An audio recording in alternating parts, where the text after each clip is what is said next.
Welcome to the Fearful Fright series, where we will be reading with our favorite green ghoul, Grimmer. Now sit back and enjoy this twisted tale.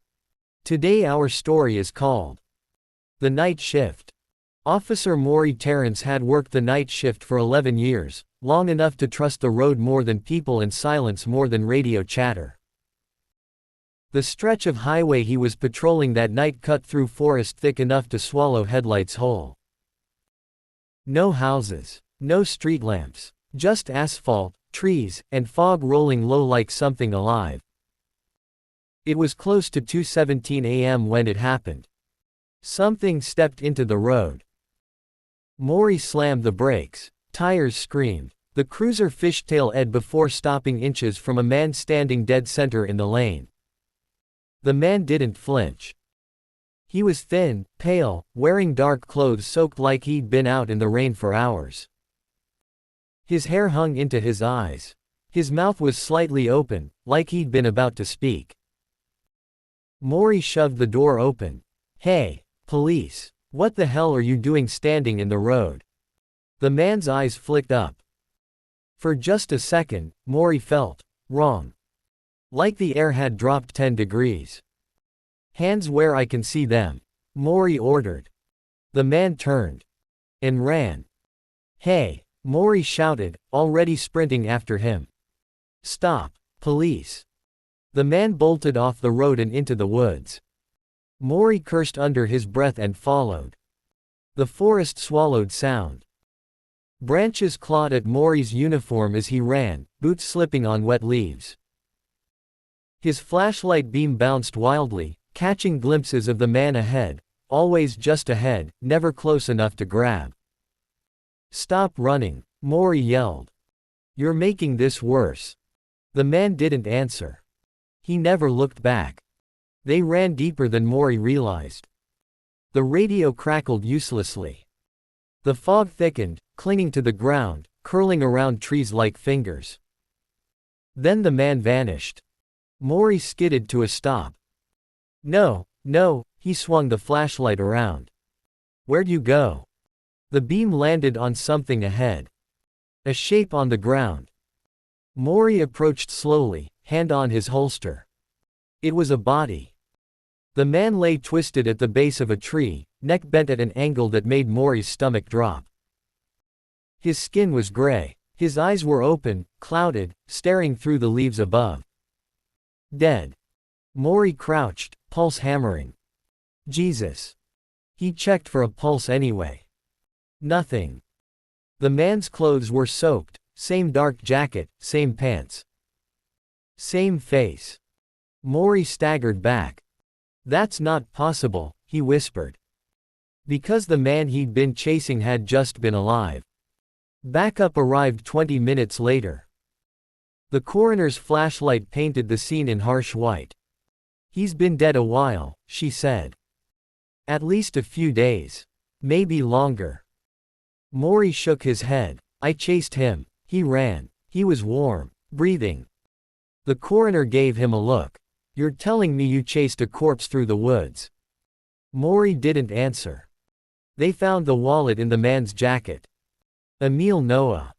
Local. 28 years old. Missing for a week. Cause of death, blunt force trauma. Neck snapped.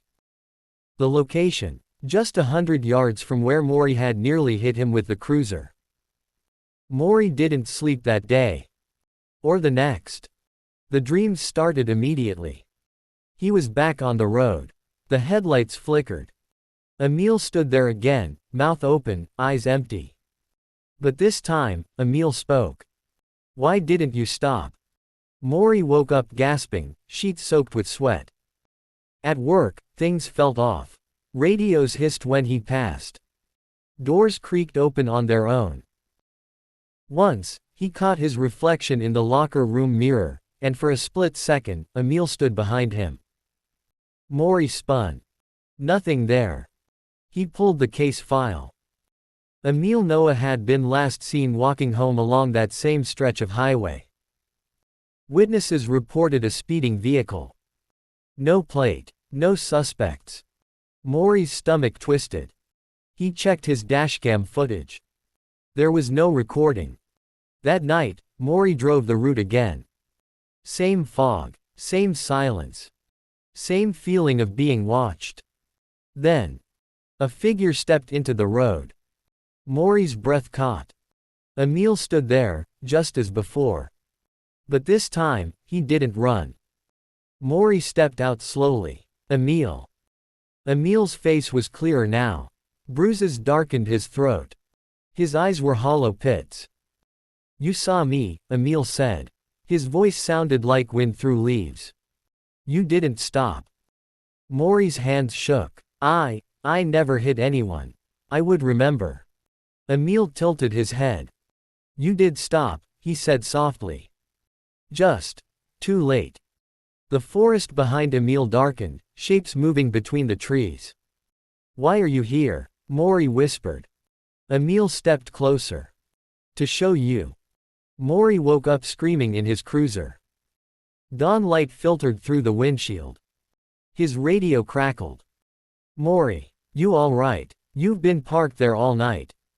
Maury sat up, heart pounding. The road was empty. No one stepped out, he muttered. At least, he thought so. Weeks later, the case was quietly closed. Hit and run, unsolved. Maury transferred off night shift. But sometimes, when he drives that road at dusk, he sees someone standing just at the edge of the headlights. And he stops. Because he knows now. The man never ran from him. He was trying to lead him back. The twist. Months after the incident, Maury finally received the internal investigation report. Time stamps. Vehicle logs.